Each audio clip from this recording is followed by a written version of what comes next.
closing statement atau pernyataan penutup dari para calon wakil presiden. Kami informasikan kembali dalam penyampaian closing statement atau pernyataan penutup untuk tetap berada di podium. Untuk kesempatan pertama, kami berikan kepada calon wakil presiden nomor urut 3, Bapak Mahfud MD, untuk menyampaikan pernyataan penutup Anda. Waktu Bapak 2 menit dimulai saat Anda berbicara. Silakan. Assalamualaikum warahmatullahi wabarakatuh. Tadi saya bilang bahwa masalah-masalah yang kita diperdebatkan ini sangat penting untuk masa depan bangsa. Masalah utamanya adalah pedang hukum kita itu tumpul. Kalau pedang hukum tidak tumpul, kita pasti bisa tabrak habis-habisan. Program pembangunan akan berjalan dengan baik.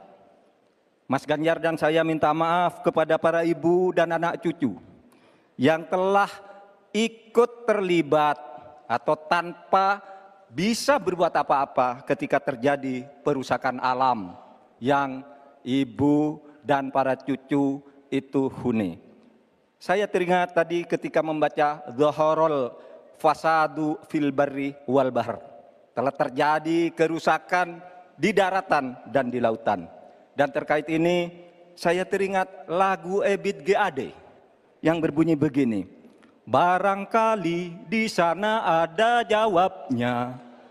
Mengapa di daerahku terjadi bencana?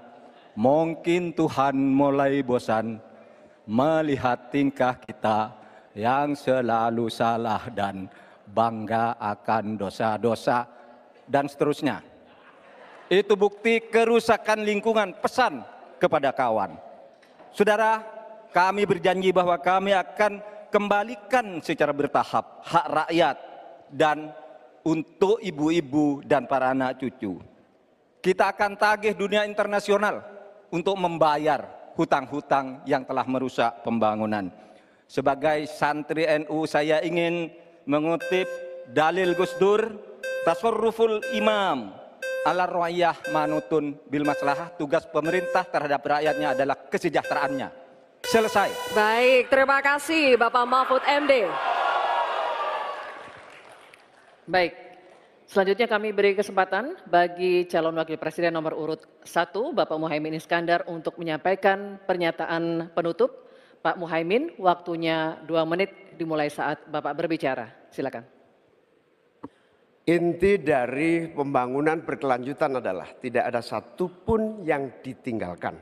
Dari petani, peternak, nelayan, masyarakat adat, dan seluruh kelompok-kelompok rentan lainnya. Pembangunan berkelanjutan jangan diabaikan, malah ngurusi kekuasaan yang berkelanjutan. Oleh karena itu kita harus ingat bahwa Quran menyatakan Zuharul fasad fil barri wal bahar bima kasabat aydinas. Telah nyata kerusakan di darat dan di laut karena ulah tangan manusia. Bahkan Paus Fransiskus juga mengingatkan kepada kita semua, posisi yang agak rawan masa depan kita. Kita harus melakukan taubat ekologis. Taubat itu dimulai dari etika. Sekali lagi, etika. Etika lingkungan dan etika pembangunan. Jangan ugal-ugalan, jangan ngangkangi aturan. Jangan sembrono, ojo sakarepe dhewe.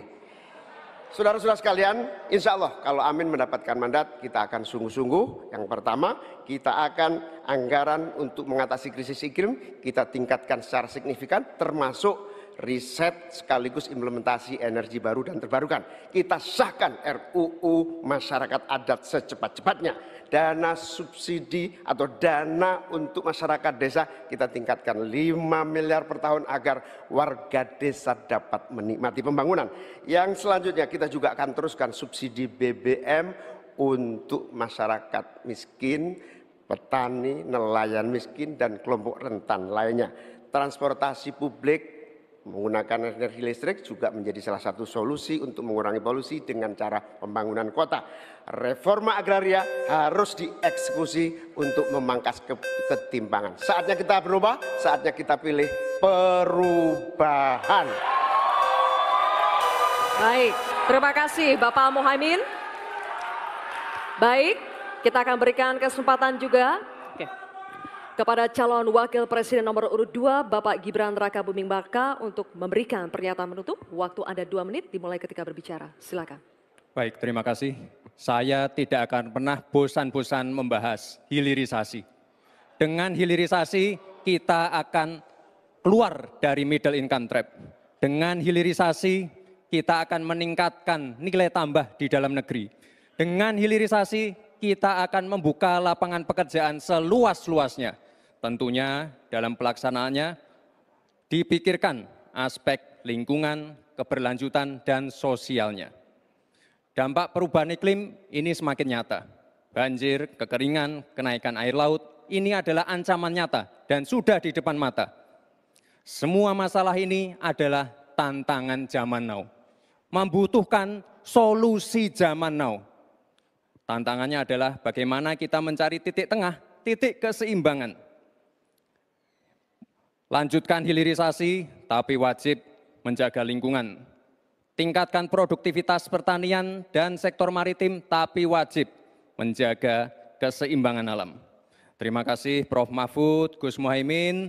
Semoga debat malam ini memberikan gambaran tentang kemana arah bangsa ini akan melangkah. Sekali lagi, tantangan zaman now membutuhkan solusi zaman now.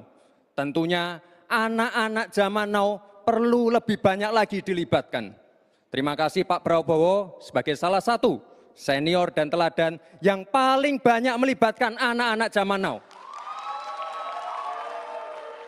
Langkah awal menuju Indonesia Emas, datang ke TPS, coblos nomor 2, Prabowo Gibran. Terima kasih.